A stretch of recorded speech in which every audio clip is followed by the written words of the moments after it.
Welcome to the Business Building Blocks podcast, where we talk about struggles and celebrations that leaders and entrepreneurs experience on their journey to success. I'm your host, Kristina, and I'm passionate about helping you achieve massive amounts of success at work and at home. We'll talk about all things people and organizational wellness, share relatable stories, and feature insightful guests because quality people and processes are at the heart of every success story. Ready to learn, grow, and have fun? Let's dive in.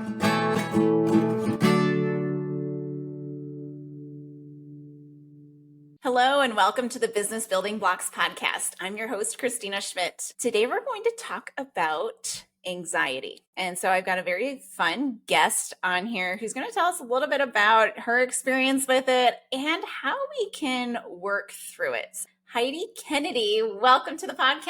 Yeah, thank you so much for having me. I'm so excited to be here. I'm so excited to have you on. So Heidi, on top of being just a beautiful and wonderful person, she is also a Catholic and life and mindset coach. So she helps women overcome anxiety, depression, and chronic pain and discover and lean into their God-given gifts, skills, and talents so they can experience more peace and joy in their life. Such a beautiful thing to be helping people with. So tell us about yourself, Heidi. Yes. So my name is Heidi Kennedy. I live in Western New York, and Western New York is the opposite end of the state from New York City. So we're very much inland. It's very rural here. It's beautiful. Like, we live by gorgeous lakes and nature. I love walking in nature and parks and all the things. I'm married 5 years. We just celebrated our anniversary last month, and we both come from very big families, family oriented, lots of nieces and nephews. So it's really fun. I love like those rural areas too. It's like, if you think about it, like it's so fun to live there. And then a lot of people will go visit, right? We'll go visit those places. We go to the cabins, that kind of stuff, but you get to live there all the time. Do you ever like lose appreciation for it? I literally do not. I just went for a walk this afternoon by a lake, and I was like, Jesus, thank you for this opportunity. That's so awesome. So pretty. I love it. So tell us a little bit more about how you help clients and what you do for your work with the life and mindset coaching. Yes. Yeah. So I primarily work with Catholic women who are struggling with chronic pain, anxiety, depression, overwhelm. If they're having really a lot of stress, if they're going through big life changes, this can be like looking at a new job, looking to move, that type of thing. So it can be really helpful to have an outsider mirror back to what you are thinking and what you are feeling. And it's just so beautiful to be able to do that. Because oftentimes what I'm finding is that Catholic women, like, they know what they actually want, but they're kind of scared to go get it. So it's so fun, Kristina, to be able to be like, oh, well, I heard you say this thing like 5 times the past few times we met. You seem like you're really interested in it. So I just bring that into the light. And then I also share, there's a lot of misconceptions, misunderstandings. I know I, for one, did not understand like mind-body connection, the role that stress plays in our lives, how important our health, mental, physical, spiritual, emotional is, how everything is connected. So I also do some sharing just in the style of coaching that I do. And that's really beneficial. So helpful, I found. Yeah, that can be so beneficial just because like, people feel like they're the only one. And when you feel like you're the only one, you're like, no one can help me because this is so unique. But yes, while we're all unique, there are very similar experiences that we're having. And sometimes hearing someone's journey through it or somebody's ability to overcome it gives you that confidence to say, yeah, I can do this too. Or I'm not alone. And I feel so much better. So just that is wonderful. Plus the like mirroring back, because there's so much. I think we all talk about the same things over and over and over again, and yet we don't hear it. So true. Yes. This is so true. I do it all the time. So how did you come to start doing this work? Yeah. So my journey actually started more than 13 years ago. So I was a junior in high school, and I had been very active beforehand. Like, I was doing dance and volleyball and riding my bike for fun. And then one day in gym class, I just started to have severe back pain, and it never really went away. I wasn't able to return to school after that. I was bedridden for a couple of months. I started to go to all sorts of different doctors trying to figure out like what is going on. Nobody could give me an answer. All sorts of testing, blood test, bone scan, x-rays, MRI, specialists, and nobody could figure out what was going on. And it was so odd. Like, I was so active before, and then all of a sudden, like, I was bedridden, like, very, very severely. So I kind of just like got through it with grit and determination. It honestly was not healthy looking back at it, but I was just like, no, I am going to live a normal life. I was 17 at the time, right? Like, oh my gosh. I had my senior year of high school coming up. So I kind of did that, but it looked like me pacing in the back of the classroom, not able to sit, laying on a bed and holding a textbook over my head to try and read. So I got through my junior year, first semester of my junior year of college like that. And it was just miserable. Like my existence was just miserable. I hated every single day. I was in severe pain. My pelvis popped out of alignment, like my hip basically like popped out of socket. That last semester of college, I had trouble walking. And I had chronic pelvic pain after that, in addition to the back pain.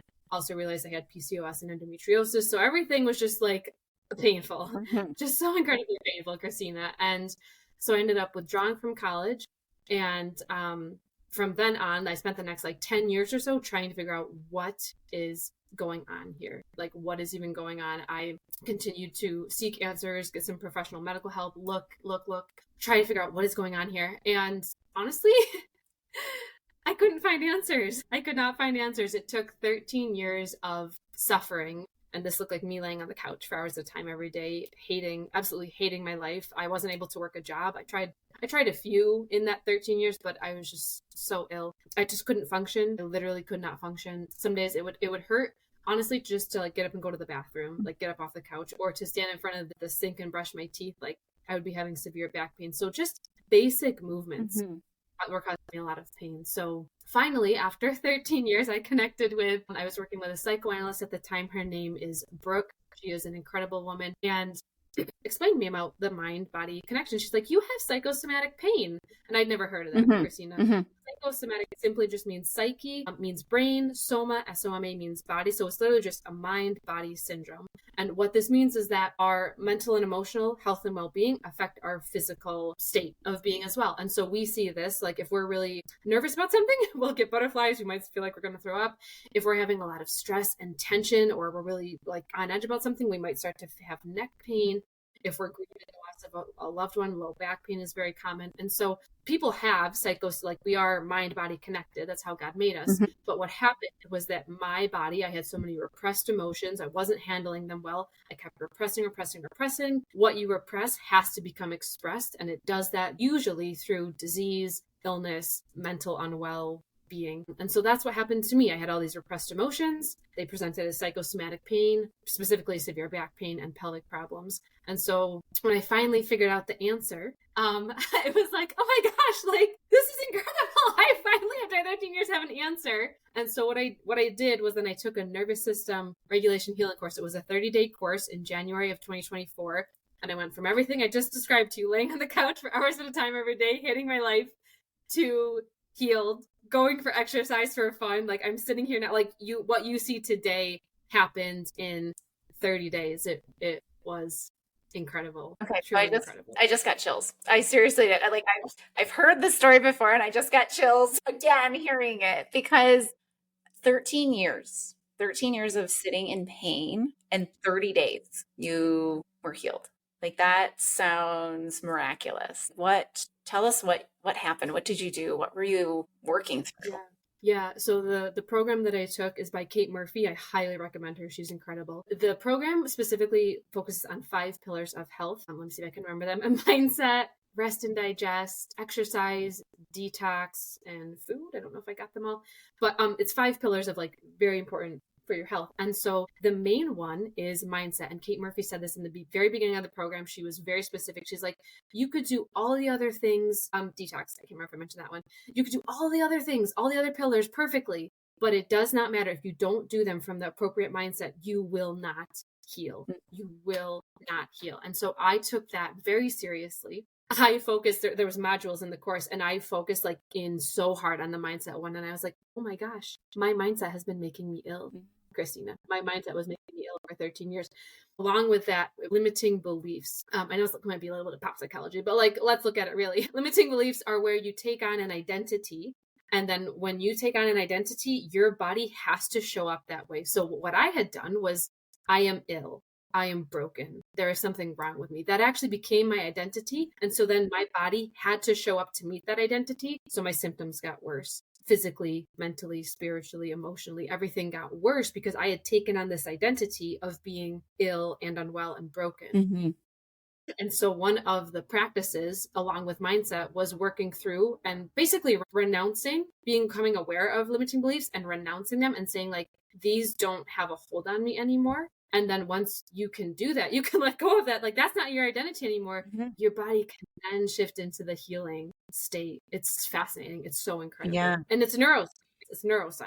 Really, really amazing. It really is. I work a bit with the mindset with the leaders because, like, I know from my leadership experience, I knew all the things I was supposed to do, but there was something in my brain telling me I couldn't do them. There was something in my mindset and my history, my identity beliefs that said, no, you can't do that. You can't say those things. And so I struggled with that. So a lot of my programs, like, we work through those mindset things, not quite to the level that you're describing, but it's such an important part because again, if your mindset, if you're telling yourself that, I'm sick or I can't tell people the truth, I can't tell people feedback because they'll not like me or they'll get mad or they won't be able to do their job. Like whatever these lies are that we are telling ourselves, like feedback is bad.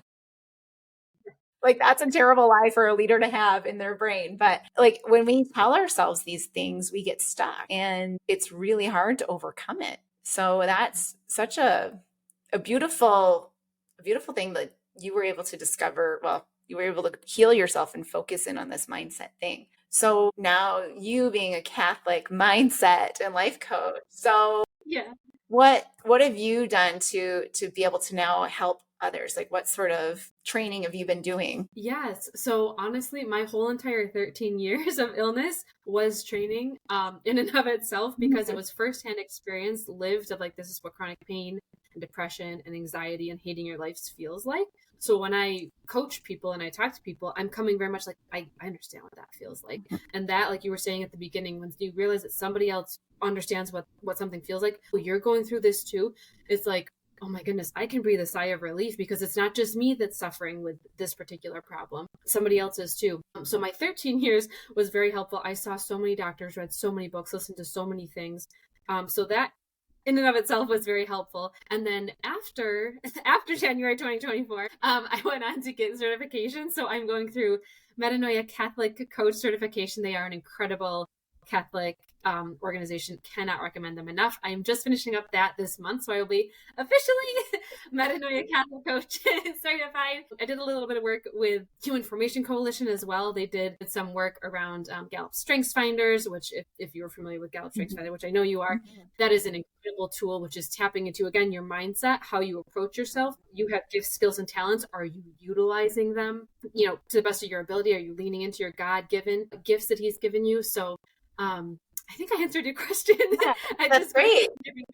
I love to hear all the work that you've been doing. Like obviously that whole 13 years, like there's whenever we're in something, like we're trying to get through it in some way. So there's so much learning having gone through the trenches like that. And then this continued learning so you can better help your clients and better help people and bring your gifts out, like bring those Clifton strengths out and all of those gifts that we have and just be able to share them. So that's awesome. So let's bring this around to anxiety because I said we were talking about anxiety, but I love your story so much. Anxiety kind of gets thrown around a lot. Like everyone's like, oh, I have anxiety. I feel anxiety over this. And so can you kind of, what is anxiety when we really want to put a definition to it? Yeah. So it's almost more helpful to start with what anxiety is not, like you were saying. So it is not a debilitating, incurable disease. And a lot of people, it's out there. So many people spread this message, but that's literally not true. So what is anxiety? Anxiety is actually, it's a built-in system in the body that's there to communicate with you. So the body, it will try and speak to you, right? Like, we look at our ancestors way back caveman days, they had anxiety about whether or not they had food and shelter and whether or not they were going to get eaten by a lion. And so that kept them alive. So now fast forward to current days, anxiety can still keep us alive. Like, right, we look both ways before we cross the street sort of thing. So anxiety is there to actually be useful and helpful. And what can happen is, it's so fascinating. So in our brain, excitement and anxiety, like they're the same thing. It's then how we process it. So if you think about it, anxiety and excitement have very similar physiological responses. So like we might start to sweat, our heart might start to race, our breathing changes. Both of those things happen in anxiety and excitement, but it's our thought process that will often affect whether or not we feel anxious or whether or not we feel excited. That's interesting. So like the story we tell ourselves about what's going on there is really, Yeah. that's super interesting. Love that. So anxiety, it sounds like it can be good. Like you were saying, crossing the street, making sure we're kind of doing our best. So it can be good. But at what point does it become dangerous for us or affect us? Yeah. Yeah. So when it comes to the point where your anxiety feels like it might be running your life, where you are like, I'm afraid of my anxiety, that is the very clear signal, like, hey, your body again's trying to communicate with you. What can happen, Kristina, is that your body becomes like so on high alert that it just keeps saying, I'm scared, I'm anxious, I'm scared, I'm pay attention over here. And so we often will experience anxiety from that. So Mm-hmm. I apologize. I forgot your. Oh, when can it? I'm so sorry. I forgot your question. When can it become out of like alignment? When you realize that you're living in fear. When you are constantly worried about Mm-hmm. stuff. If you're noticing that you're ruminating, like you replay conversations that happened days, weeks, months, years ago, and you just keep thinking about them. When you start to realize, like, I'm not going to do this, or I'm not going to do that, or I'm not going to go here because I feel uncomfortable, that is a clear indicator, like, hey, your anxiety is starting to run your life. Let's look at that. Mm-hmm. Okay. So those are just some symptoms Yeah. that can come up. So what are some practical things that you have people do to help try to come back down from that? Like what are some things, like how do you help clients with that? Yeah, so the first thing, honestly, is just understanding about anxiety. I am very, very forward with that. Like, anxiety is not an incurable disease. That, honestly, Kristina, it is like such a relief. Like, Mm-hmm. I had to understand that. So that in and of itself is so impactful. And then some practical tips are looking at your anxiety. So I had such severe anxiety that, okay, so I'm a very people-y person. I'm very extroverted. You've met me in person, right? You know that. But I am super high extroverted. And so all of a sudden, I started to have severe anxiety, and I felt like I was going to throw up all the time. It started in the grocery store a few years ago, back at the beginning of all the shutdowns. And I live in New York State, so everything was very, very tight. And then it got so bad from like, I don't really want to go to the store because I feel like I'm going to throw up, to I don't want to go to my friend's birthday party. I don't want to go to my godson's baptism because it was going to be around people. I don't want to leave my house. I don't want to talk to people on the phone. And so I was basically like housebound. Oh my gosh. And so the anxiety was just, so severe that, and I just kept running from it. So one of the things that I help my clients do, and that I had to personally do, it's, some people call it exposure therapy. You can call it whatever you want. It's basically, instead of running from something, so if your anxiety is over here and you're like, I feel uncomfortable, as you look away from it, it grows and grows and grows until it feels like unmanageable. But as soon as you start to look back towards it and you shine light on it, it shrinks. And so when you're struggling with anxiety, recognize, okay, it's not an incurable disease, and look at it for what it is. Do not run from it. Like, I kept running. I don't want to go to the store. Don't want to go to birthday parties. Don't want to go here. I'm stuck inside my house. To regain normalcy, I had to go to places that made me uncomfortable. And instead of running from it and leaving, I chose to make the choice, no, I'm going to remain here. I feel like I'm going to throw up, but it's just a sensation. I can tolerate the sensation. I don't have to leave my friend's birthday party. And so that's a really practical tip, looking at the anxiety. And then instead of fearing, once you've realized, okay, this is anxiety, excuse me, it's just a sensation, it's just an emotion. And then, I know this will sound odd, but welcome it. Instead of running to run from it, can you welcome it and say, yep, this is anxiety, and have a detached sort of view of it, like almost like you're taking a step back and saying, like, oh, this is just anxiety. It doesn't control me. It has no control over my life. When you do that, your brain, your nervous system gets a message of security and safety, and the anxiety will go down like automatically, because your body's like, I am safe. It's just a sensation. Yeah, so much in that mindset there. Just when your mind thinks it's safe, it will teach your body that, or control your body. So it's awesome. So now my podcast has a lot of leaders and business owners, sort of listeners to it. So many times it is the leader that has some anxiety, but other times their team members might have it. So as a leader, what are some things that we can look for in our team to see if they're experiencing anxiety, to help kind of bring it out a bit? Sure. Yeah. So some ways that it might be showing up in the workplace, if someone seems like they're snapping at something that is fairly minor. If they're kind of acting out of sorts, if they seem stressed and on edge, like consistently, if small little minor things, if they're having a hard time handling like daily life stresses, Mm-hmm. if they are consistently late, that can be a form of anxiety. If they're constantly like behind and rushing and not able to have, obviously organization looks different to everybody, but if Mm-hmm. they're not able to keep a decent type of organization, those can actually all be ways that anxiety shows up in the workplace. Yeah.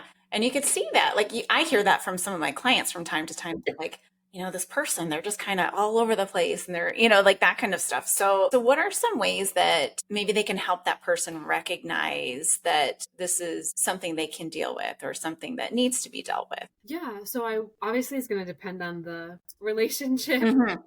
with the person and what your workplace is like and that type of thing. But honestly, I'm thinking personally here, if I was an employee really struggling and I had a boss, if I had the person come to me privately and just express concern like, hey, I noticed you haven't been yourself, or I noticed that this was happening, come from very much a place of love and compassion.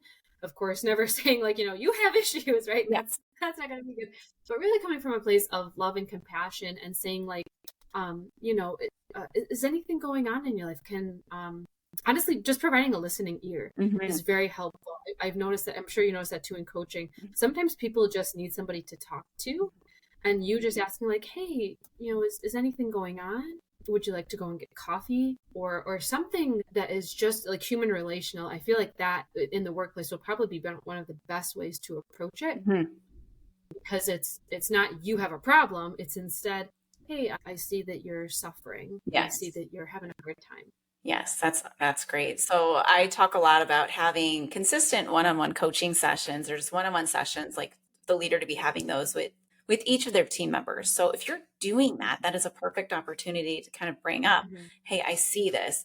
Yeah. But it also builds that relationship. It builds that ability to be able to, number one, say it, but number two, actually recognize it because you know them well. You know them well enough to identify these sorts of things. So once we've identified it, at what point can the person say, okay, well, I'm going to work on this on my own versus at what point should they go get some assistance with that? Yeah.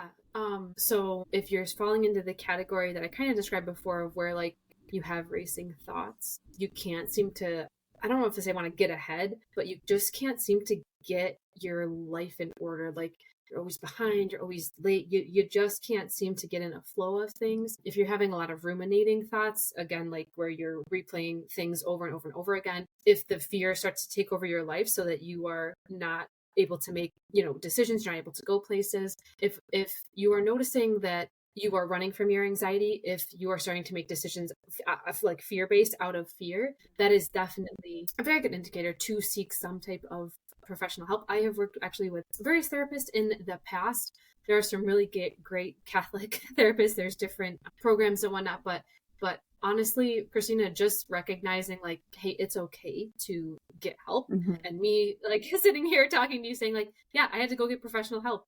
And it was really beneficial. Like, it's okay. Like, you're not broken. If we had a broken leg in half, we would go to get surgery and have it fixed. The same thing if we're realizing that, our mental health, we're suffering and the anxiety is controlling our life. It's having a really negative impact. It's totally understandable that we would go get professional help to deal with that. Mm-hmm, absolutely. And I think that the stigma of getting professional help is going away. Like I know when I was younger, it was definitely like, ooh. And in certain Yeah. workplace cultures, I know I was part of one, but even having a coach was like had a negative connotation. It's like you're doing such a bad job, you need a coach now.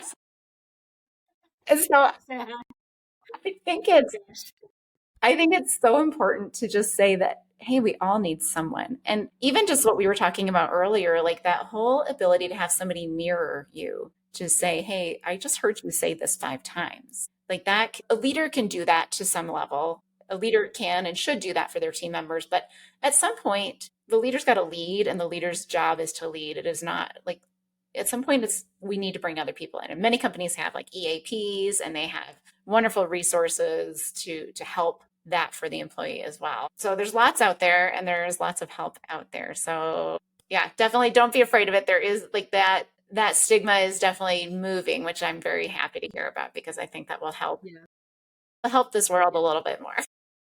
Yes. Praise be to God, because it is, I'm so glad to see, like you said, the stigma going away, because it's totally fine. We get spiritual help from our priests, we get physical help from our medical doctors. It's totally okay to get mental and emotional. Absolutely. Absolutely. So now, Heidi, you have a very exciting event coming up on May 19th. Can you tell us a little bit about that? Yes, so I am hosting a free online event, Kristina. It's called Overcome Anxiety. And it's so perfect, obviously, for what we were talking about today. This event it's chock full of information. It has my 13 years of lived experience and just so much other stuff. It is going to be looking at explaining even more in depth than what we covered today, what anxiety actually is, and more of the hidden ways that it showed up. I listed a few today, but it can show up in Kristina, oh my goodness, so many different ways. Lashing out at kids, snapping at this other person. It's so fascinating. Anxiety can be an underlying cause, and then there's all these other symptoms that can be on top of it. So we'll look at what is anxiety actually like? Can we define it? And then why specifically is it showing up in our life? There is a particular reason that each one of us is having anxiety or one of the symptoms of it. And so we'll look at some very common ones and explain like how you can figure it out for your own life. Mm-hmm. And then my favorite part is how to actually overcome the anxiety. I am going to be sharing 2 incredibly impactful techniques that I learned, I utilized, and that's how I overcame anxiety. So I'm going to be sharing them. They stop anxiety. These techniques stop anxiety in its tracks. Oh my gosh. It is incredible how impactful these techniques are. And honestly, just learning about what anxiety is, and then you add in like the practical, it's very much like information plus practical actionable steps. That's my how I approach things. Yes. And so that's how the event will be structured. Amazing. I love that. And having that practical takeaway just gives you so much value, because now you can say, I've got a tool. I have something to help me when I need it. And that is so amazing, because it's so hard to move forward when you're stuck. Like, I'm lost. I don't know what to do. I don't have anything to grab a hold of. And so sharing those kind of techniques, I love it. I always like to give the practicals. So I'm very excited for your event, Heidi. So if somebody wants to sign up for your event or work with you in other ways, what's the best way for them to sign up and to get in touch with you? Yeah, so I will give you the link. It's at my website. For signing up for the event. Again, it's free, it's online. And then for staying in touch, I would love to connect. I am on Instagram at Catholic Life Coaching. I'm also on Facebook, Heidi Kennedy, and I just love to connect. So please reach out and send me a DM. I would just love to hear from you, and something that helped you from this podcast, like a nugget of information. I would so love to just hear how it impacted your life. Yeah, so definitely go follow Heidi on social media. She is always sharing such wonderful tips and brings so much light and energy to all of her followers. So definitely go do that and sign up for her event. So listeners, thank you so much for listening today. And Heidi, thank you so much for sharing all of this wonderful information, because it's such an important topic for us all to be aware of, so we can help ourselves and help our teams. So thank you so much for that. So listeners, if you enjoyed the episode today, please like it, share it with a friend, leave a review, and comment on the YouTube video. So I hope you enjoyed it. So please share with your friends and go sign up for Heidi's event, because there's going to be so much great information in there. And she's going to do such an amazing job, because she is an amazing coach. I've had the opportunity to work with her myself, so love it. So thank you so much, and we'll see you on the next episode of the Business Building Blocks podcast. Thanks for tuning in to the Business Building Blocks podcast. If you enjoyed this episode, make sure to subscribe so you don't miss what's next. If you found value in our conversation, please leave a quick review, like, or share. It helps us reach more amazing listeners like you. For more resources and insights, visit KristinaSchmidt.ca, where you can find tools and support to empower your leadership journey. Thanks again for listening, and we'll see you in the next episode.